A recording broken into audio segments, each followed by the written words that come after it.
সারা দেশের সঙ্গে দক্ষিণ দিনাজপুর জেলাতেও মহাত্মা গান্ধীর মহাপ্রয়াণ দিবস পালন করা হলো। বৃহস্পতিবার সকাল ৮টা নাগাদ বালুরঘাট শহরের রবীন্দ্র ভবন মঞ্চে জেলা তথ্য ও সংস্কৃতি দপ্তরের উদ্যোগে একটি সর্বধর্ম প্রার্থনা সভা আয়োজন করা হয়। এতে উপস্থিত ছিলেন দক্ষিণ দিনাজপুর জেলার তথ্য ও সাংস্কৃতিক আধিকারিক রাজেশ কুমার মণ্ডল, তথ্য সংস্কৃতি দপ্তরের কর্মী পার্থ গোস্বামী, বশিষ্ঠ চিত্র সাংবাদিক রতন দে সহ অন্যান্যরা। সভায় গীতা পাঠ করেন সঞ্চিতা গোস্বামী, কুরআন পাঠ করেন ইমাম রুহুল আমিন, বাইবেল পাঠ করেন রেভারেন্ড অমৃত মণ্ডল।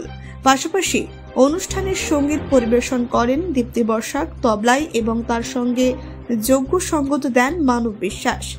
গীতা, কুরআন এবং বাইবেল পাঠের পরে অনুষ্ঠানটির সমাপ্তি হয় রামধনু সঙ্গীতের মাধ্যমে। এদিনের প্রার্থনা সভায় একত্রিত হয়ে সবাই জাতির পিতার মহাপ্রয়াণে শ্রদ্ধা নিবেদন করেন এবং শান্তি কামনা করেন। কি অনুষ্ঠান হলো আজকে? আজকে মহাত্মা গান্ধী প্রয়াণ দিবস উপলক্ষে আমাদের এখানে সর্বধর্ম প্রার্থনা সভা হলো। প্রতি বছর এটা হয়ে থাকে।